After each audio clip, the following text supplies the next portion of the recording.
87ရေးတော်ပုံကြီးမှာတင်ပါဝင်ခဲ့ဘူးသလား1996ဖြူအောင်လှူရှားမှုကခင်ဗျားပါလား2000ခွန်ရွှေဝါရောင်တော်လန်ရေးမှာခင်ဗျားပါသလားຫນွေဦးတော်လန်ရေးမှာခင်ဗျားပါသလားညီမပြည်ရဲ့တော်လန်ရေးအဆက်ဆက်ဗျဒီနေ့ရှစ်လေးလုံးရေးတော်ပုံကြီးရဲ့38နှစ်ပြည့်အရေးတော်ပုံကြီးစစ်တပ်ကဖြတ်စည်းတဲ့အရေးအခင်းဆိုတဲ့စကားလုံးလုံးဝမသုံးရအရေးတော်ပုံကြီးဖြစ်တယ်ညီမຫນွေဦးတော်လန်ရေး2026မှသည်အခုဒီနေ့2021ကစခဲ့တဲ့2026ရဲ့အမွေဆက်ခံမှုသည်88အရေးတော်ပုံကြီး2000ခွန်ရွှေဝါရောင်အရေးခင်းဒီယာတွေကစတင်မြေပြားခံတရေတီလာသလို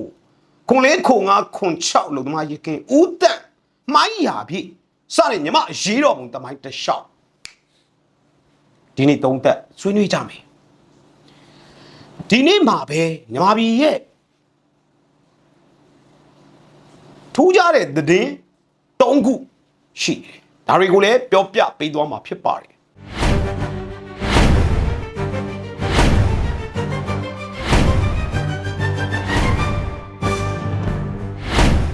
မင်္ဂလာညချမ်းပါရှစ်လေးလုံးအရေးတော်ပုံ38နှစ်ပြည့်မြောက်တဲ့နေ့ဖြစ်ပါတယ်အရေးတော်ပုံဖြစ်ပါတယ်ဒီအရေးတော်ပုံကြီးဟာမြန်မာပြည်ကလူရန်စားတစ်ရက်လုံးအုံကြွပါဝင်ခဲ့တဲ့အရေးတော်ပုံကြီးဖြစ်တယ်ဆိုတဲ့စကားနဲ့အညီဖြစ်ရတည်နဲ့အညီတမိုင်းဆက်စစ်အာဏာရှင်ကိုငါတို့မြန်မာပြည်မှာဘလို့တော်လှန်ခဲ့တယ်ဆိုတဲ့တမိုင်းဖြစ်ရကြီးဒီကနေ့ဆွေးနွေးသုံးသပ်ကြမယ်လက်ရှိຫນွေဦးတော်လှန်ရေးမှာရော88မှသည်ຫນွေဦးတော်လှန်ရေးအထိအခင်းကျင်းအဆက်တွေကိုကျွန်တော်တို့အတူဆွေးနွေးရင်း8 လ2026ခုနှစ်ဒီနေ့မှာမြန်မာပြည်ရဲ့ထိပ်တန်းသတင်း3ခုရှိနေပါတယ်ပထမဦးဆုံးသတင်းကတော့ရှစ်လေးလုံးရေးတော်ပုံနေ့အခမ်းအနားပွဲတွေကျင်းပနေကြတဲ့အခြေအနေမှာပဲကျွန်တော်တို့ပြည်သူလူထုကြီးဟာရေမီမင်းခိုးသူမချစ်မနစ်သက်တော်သူဆိုတဲ့ရန်သူမျိုး၅ပါးဒဏ်ကိုနေ့စဉ်မပြတ်ခံစားနေရပါတယ်ဒီထဲမှာလက်တလောရေကြီးမှုဘေး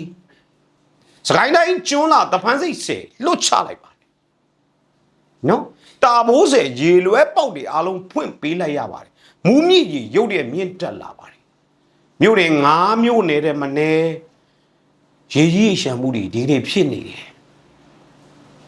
ဒီပြင်းတပြေသာလက်ဆယ်ယုံတာမုံရိုးကုတ်ပေါက်ရင်မစိုးရင်ကျွဲတော့ကြံအုပ်စီမူကန်စုတဲ့မူတစ်လက်လုံတောင်ရွာလက်လုံမြောက်ရွာနဲ့တစ္စိတ်စင်ကြုံမြကန်တာအပါဝင်ကျေးရွာ18ရွာအိမ်တော်စု2000ကျော်ပြည်သူပေါင်းတောင်းတဲ့ကြီးရေဘေးတံကိုစတဲ့ခံစားနေရပြီအညာကိုပြေမထားကြပါနဲ့အညာကိုမမေ့ပါနဲ့အညာမှာရေကြီးနေပါလေအညာဖက်စစ်ဂျမတ်တိုက်ရမီးရှို့မရင်းချင်းတပ်ဖြတ်ရွာလုံးကျွတ်ဒီလိုအခြေအနေတွေကိုဂျင်ဘတ်ကိုခံတက်လောက်ထားတဲ့အပြင်တဘာဝဘေးရန်ကြီးကြီးဥပါဒီနေ့ခံစားနေရတဲ့အကြောင်းရှစ်လေးလုံးနေ့မှာရှစ်လေးလုံးအရေးတော်ပုံနေ့မှာကျွန်တော်တေချာထည့်သွင်းပြောကြားတာပါဘာကြောင့်လဲပြည်သူလူထုသာလင်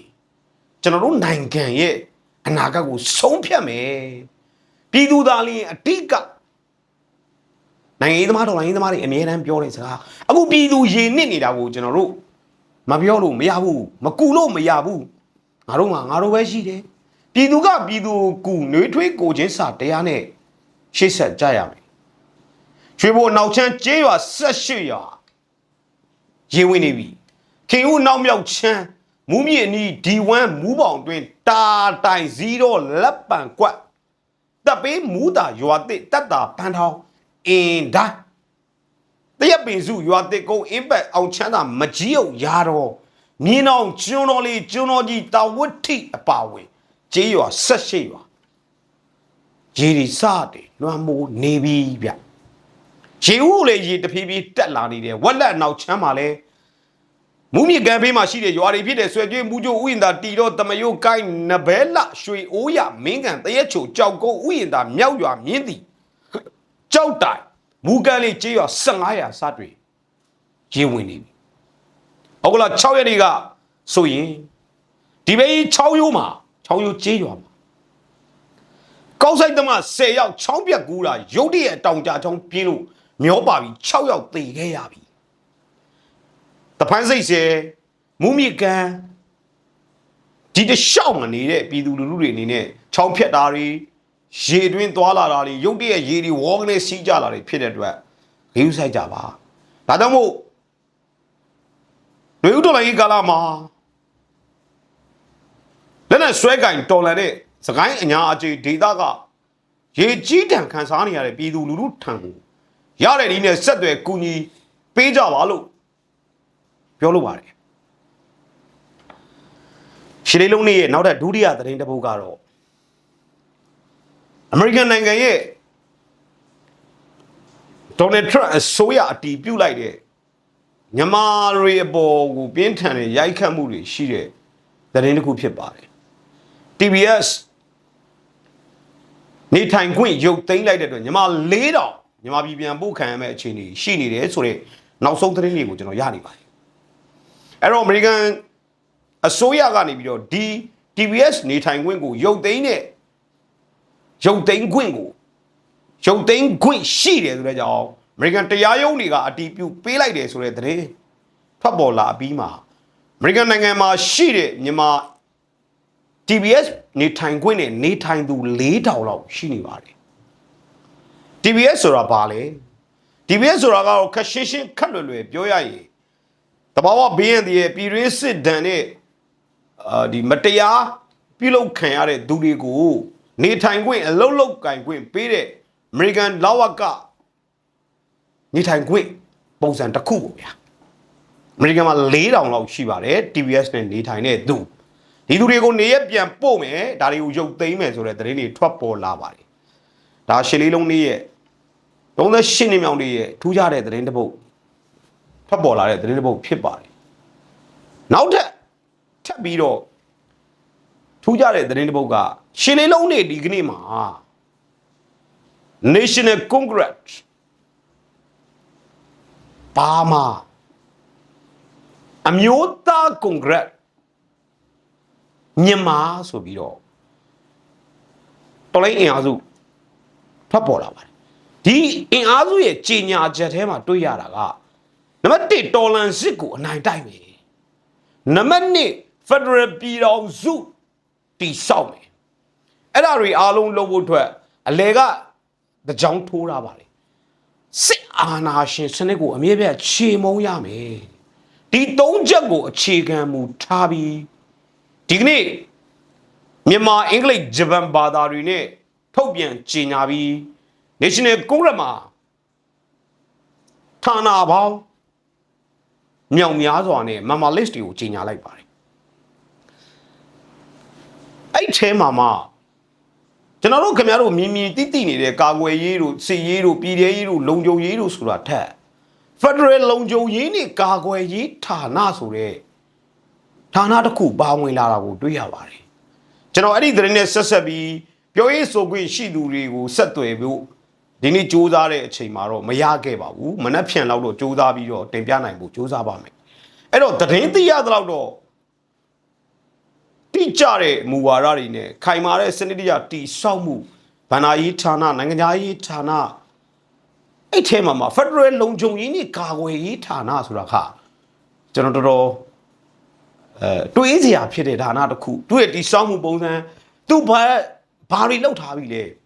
အခြေခံစစ်ဒေသတွေတက်တွေစုစည်းတွေမှုတွေညီညွတ်မှုတွေဘလို့တွေလောက်ထားပြီလဲဆိုတော့တော်လှန်ရေးတပ်ဖွဲ့တော်လှန်ရေးဖွဲ့စည်းတည်းရဲ့နိုင်ငံရေးစီရေးပေါင်းဆက်တဲ့အနာဂတ် Federal ပြည်ထောင်စုကိုရည်မျှော်တဲ့အဖွဲ့အစည်းတည်းရဲ့ပေါ်ပေါက်လာတာကိုလည်းဒီကနေ့ကြေညာလိုက်တာကိုလည်းဒီကနေ့တွေ့ရပါတယ်ဒါရှစ်လေးလုံးနှစ်ပတ်လေနေ့ပေါ့ဗျာအဲ့တော့ဒီအခြေအနေ3ရက်ကတော့ညီမပြည်ရဲ့နောက်ဆုံးခင်းချင်းသတင်းတွေဖြစ်ပါတယ်ဒီ ဒီသတင်းသုံးခုကိုခြုံငုံလိုက်ရင်တော့အညာမှာရေကြီးတာကိုမမေ့ပါနဲ့အမေရိကန်ကတော့လူ4000ကျော်လောက်ပြန်ပို့ခံရနိုင်ကြီးရှိတယ် National Congress ဆိုတဲ့တော်လှန်ရေးအဖွဲ့အစည်းကြီးတည်းရခိုင်ခိုင်မာမာဖွဲ့စည်းတဲ့ကြေညာချက်မြန်မာအင်္ဂလိပ်ဂျပန်သုံးဘာသာနဲ့ထွက်ပေါ်လာတယ်အဲ့တော့ရှစ်လေးလုံးအရေးတော်ပုံနေ့အခမ်းအနားတွေကျင်းပကြတယ်ဒီကနေ့မြန်မာနိုင်ငံဒေသတဝန်းလုံးမှာရှစ်လေးလုံးအရေးတော်ပုံစိတ်သက်မပြတ်ကင်ဆွဲပြီးတော်လှန်ရေးကိုဆင်နွှဲကြနော်ဒီလိုကြွေးကြော်တန်နေနဲ့ရှစ်လေးလုံးအရေးတော်ပုံနေ့ကိုကျင်းပနေကြတယ်အဲ့တော့ရှစ်လေးလုံး1988ရဲ့8လမြန်မာပြည်ရဲ့လူထုတရက်လုံးပါဝင်တဲ့အုံကြွတော်လှန်မှုကြီးဖြစ်ခဲ့တယ်အဲ့ဒီကာလမှာကြီးရည်လီစစ်သားပေါင်း900ကျော်ပြည်သူတွေအတူပူးပေါင်းပါဝင်တဲ့ရဲတပ်ဖွဲ့တွေပြည်သူတွေပူးပေါင်းပါဝင်ချီတဲ့ဆန္ဒပြတပိန်းမှောက်ကြတယ်ပြည်သူတွေဟာစစ်ကားတွေမြို့တွေကိုဝင်မလာနိုင်အောင်တစ်ပင်တွေလဲခုတ်ဒီလိုမျိုးအုံကြွခဲ့ကြတယ်ဒါပေမဲ့အဲ့ဒီသမိုင်းပြကွက်ထဲမှာသမိုင်းရဲ့တွန်းကန်လှုပ်ရှားမှုထဲမှာဂျားပြက်အစိုးရဖွဲ့စည်းရေးဆိုတဲ့ကိစ္စတစ်ခုပါတယ်လို့ကျွန်တော်လိုက်လေ့လာကြည့်တော့တွေ့ရတယ်အဲ့ဒီအချိန်မှာအောင်စုတင်ဦးအောင်ကြီးဒေါ်အောင်ဆန်းစုကြည်ဦးတင်ဦးနု1940ဖွဲ့စည်းဖို့အခြေခံဥပဒေကဝန်ကြီးချုပ်ဖြစ်သည်ဦးနုဂျားပြက်ဆိုရဖွဲ့မယ်အောင်စုတင်ကစစ်မှုရန်ဟောင်းနဲ့ဒေါ်အောင်ဆန်းစုကြည်ပေါင်းတဲ့အစုနောက်တမူကြီးရဲအောင်ဘယ်လိုလဲမသိဘူးထားပါတော့တက်ရောက်ပြကျွန်တော်နာမည်မေ့သွားတယ်ဒီအားစုကြီးကတော့ခေါင်းကင်အစုကြီးလို့9ယောက်9ဦးပေါ့ကြီး9ကြီးလို့ခေါ်တယ်အဲ့ကလာအဲ့ဒီမှာဘဂဒအပြင်ကိုမဂဒကကျောင်းသားအဖွဲ့ကိုမင်းစရာဦးဆောင်တဲ့မဂဒကရဲ့ကိုပေါ်ဦးထွန်းအခုပြောတဲ့မင်းကိုနိုင်တို့ကိုကြီးတို့ဦးဆောင်တဲ့ဘဂဒရဲ့လေနှစ်ချမ်းကွဲကြခဲ့ကြသေးတယ်နော်မြန်မာနိုင်ငံကြီးတမိုင်းကတော့နှစ်ချမ်းကွဲသလားမမေ့နဲ့အဲ့ဒီမှာလဲကြီးငါးကြီးကို1962ထဲကပါဝင်လာတဲ့ဆရာဦးကြီးမြင့်တို့သုံးသက်ချက်ထဲမှာကျွန်တော်ကြားလိုက်ရတာဆရာဦးကြီးမြင့်တို့က1962ထဲကဦးနေဝင်းကိုတော်လှန်ခဲ့တဲ့ចောင်းသားမျိုးဆက်တွေဖြစ်တယ်အစောဆုံးမျိုးဆက်ပဲမြန်မာစစ်အာဏာရှင်တော်လှန်ရေးတမိုင်းမှာအစောဆုံးမျိုးဆက်ပဲဒါကိုစော်ကားတွေတဲ့ကလေးကဝနလဘိန်းလုံးတွေကန်ကြီးထိုက်နေမယ်မယုံရင်ကြီးနော်ထားပါအဲ့ဒါနဲ့သူတို့ဆွေးနွေးချက်တွေကိုကျွန်တော်နားထောင်ကြည့်တော့1993ကျောင်းသားတက်မကများကအဓိကဆရာဦးကြီးမြင့်ကဘာပြောလဲဆိုတော့88ရေးတော့မဖြစ်မီမှာ1400ကကြာပြီးသွားပြီနေဝင်းမဆလာအစိုးရဖမ်းဆီးလို့သူ့ကိုတော်လှန်လို့အဲ့ဒီအတွေ့အကြုံနေနေပေါ့ဗျာဖြတ်တန်းခဲ့တဲ့အတွေ့အကြုံတွေ1962ကျောင်းသားတက်မကများအမျိုးဆက်ကကြီးငါးကြီးပေါင်းပြီးတော့ဒီကျောင်းသားတွေရောအလုံသမားလေသမားအစားရှိတဲ့နိုင်ငံအင်အားစုတွေကဦးနုရဲ့အောင်စုတင်ရဲ့နောက်ထပ်ဘုံမှုချုပ်ရဲဘော်3ချိန်ဝင်လာမသိဘူးတယောက်ပါတယ်ဗျာကျွန်တော်မေ့သွားလို့နော်နာမည်အဲ့ဒါလေးကိုကြီးငါးကြီးပေါင်းပြီးဂျားပြက်အစိုးရဖွဲ့ပါစစ်တပ်လှုပ်ပေးတဲ့ရွေးကောက်ပွဲကိုမယုံကြပါနဲ့ဆိုတဲ့အဆိုတင်သွင်းတယ်ပြောကြဆိုကြတယ်ဒါပေမဲ့မဖြစ်လာခဲ့စစ်တပ်လုပ်ပြီးတဲ့ရွေးကောက်ပွဲကိုဝင်သွားကြတယ်အဲ့ဒီဝင်သွားကြပြီးတော့90ရွေးကောက်ပွဲနော်အဲ့ဒီရွေးကောက်ပွဲအာဏာမလွဲပဲစစ်ကြုံတဲ့အထက်ရှိခဲ့ရတယ်ဆိုတဲ့တမိုင်းခင်ဗျားတို့ကျွန်တော်ဝေမျှခဲ့အဲ့တော့1988အရေးတော်ပုံကြီးမှာထူးခြားထင်ရှားတဲ့အဖြစ်အပျက်တမိုင်းတွေအများကြီးရှိတယ်လက်ရှိ88မျိုးဆက်တွေတက်ရှိထင်ရှားရှိနေတော့မယ်မြန်မာပြည်ရဲ့စစ်အာဏာရှင်တော်လှန်ရေးအရေးတော်ပုံထဲမှာအပြောင်မြောက်ဆုံးအထူးခြားဆုံးအခမ်းအနားဆုံးအမြင့်မြတ်ဆုံးအရေးတော်ပုံကြီးအဖြစ်တမိုင်းမှတ်တမ်းဝင်နေတယ်88မှာဒီမိုကရေစီရေးလူခွင့်ရေးငြိမ်းချမ်းရေးတရားမျှတရေးဖက်ဒရယ်ရေးအစားရှိတာတွေပေါ့ဗျာတောင်းဆိုခဲ့ကြတယ်အသက်ပေးခဲ့ကြတယ်အဲ့ဒီကနေမှ ABS DF တို့ဘာလို့ပေါ့ဗျာအဲ့တမိုင်းတွေတော့ကျွန်တော်မပြောတော့ပါဘူးရှေ့သွားမှာလက်နက်စောကိုင်ဒေါ်လာနဲ့ ABS DF ပေါ်ပေါက်လာတယ်ပေါ့ဒါပေမဲ့ခုနပြောတဲ့ မြန်မာပြည်မှာအယူဝါဒရကွဲပြားမှုသူကကွန်မြူနစ်ငါကဒီမိုကရက်တစ်သူကဆိုရှယ်လစ်အဲ့ဒီပြဿနာကတစ်ခုနောက်တစ်ခုကပုဂ္ဂိုလ်ပြဿနာကတစ်ခုဦးနုနဲ့ဦးအောင်ကြီးပြဿနာလည်းရှိတယ်ဝင်းကြီးချုပ်ဦးနုကတော့ဖဆပ်ပလဝင်းကြီးချုပ်လက်ထက်မှာနော်ဒီမှာဒီမိုကရေစီနိုင်ငံရဲ့ဝင်းကြီးချုပ်ဖြစ်ခဲ့တယ်ဦးအောင်ကြီးကတော့အဲ့ဒီဖဆပ်ပလတန်ရှင်းတီမြဲကွဲတဲ့အချိန်မှာစစ်တပ်အာဏာသိမ်းတဲ့အချိန်မှာစစ်အာဏာသိမ်းအဖွဲ့မှာပါခဲ့တဲ့သူနော်အဲ့တော့ဦးနုနဲ့ဦးအောင်ကြီးမတည့်တဲ့အောင်စုတင်အစုနဲ့ဦးနုဝင်းကြီးချုပ်အစုနဲ့အစားရှိတာတွေပေါ့ဗျာကွဲကြပြဲကြတော့ကြားပြက်အစိုးရမှာဖွဲ့နိုင်ပဲအန်ဒီကျွန်တော်တို့စစ်အာဏာထပ်သိမ်းသွားတယ်ပေါ့စိန်လွင်6တန်းတစ်စောက်ကန်းဒါမျိုးတွေထွက်ပေါ်လာတယ်1988ကနေပြီးတော့အရေးတော်ပုံတွေဆက်ဖြစ်တယ်ထင်ရှားတာတော့96အဖြူရောင်လှုပ်ရှားမှုဥမာအဖြစ်အဲ့ဒီအဲမှာရွှေဝါရောင်တော်လန်ရေးကြီးဆိုတာကမြမစစ်အာဏာရှင်တန်းရွှေခစ်ကိုအဆုံးသတ်ပြီးမဲ့အနာသက်အရေးတော်ပုံတစ်ခုဖြစ်ပါခဲ့ရွှေဝါရောင်တော်လန်ကြီးကျွန်တော်တို့ဆိုရွှေဝါရောင်မျိုးဆက်လို့ပြောလို့ရပါတယ်88အရေးတော်ပုံကတော့ကျွန်တော်၄တန်းကျောင်းသားဘဝပဲရှိတယ်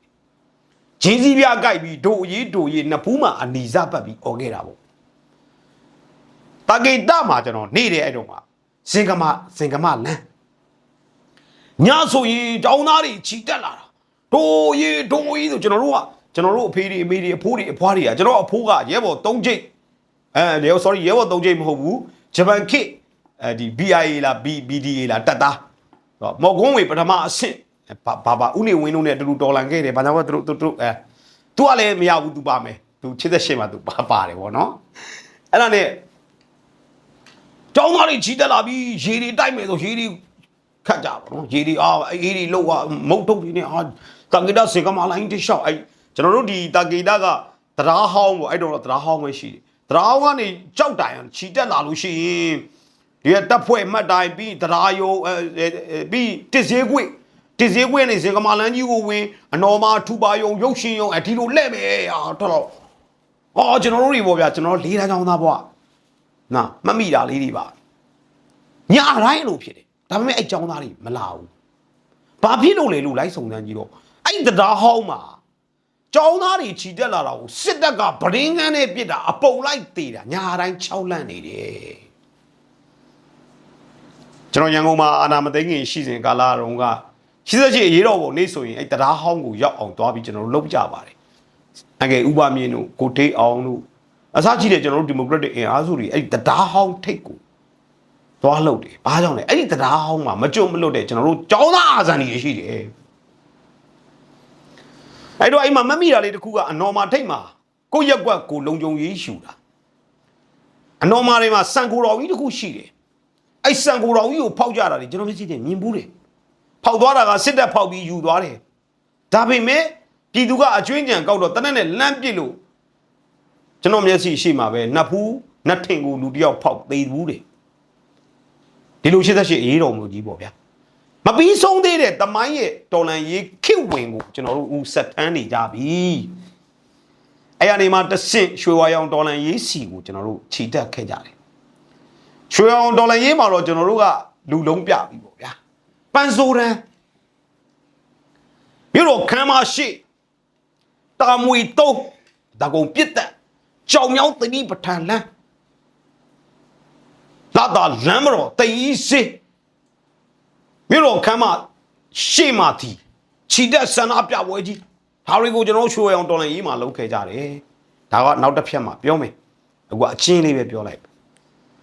အဲ့တော့အဲ့ဒီနောက်ပိုင်းမှာတော့ကျွန်တော်တို့ဒီမျိုးဆက်အဖြစ်ကျွန်တော်တို့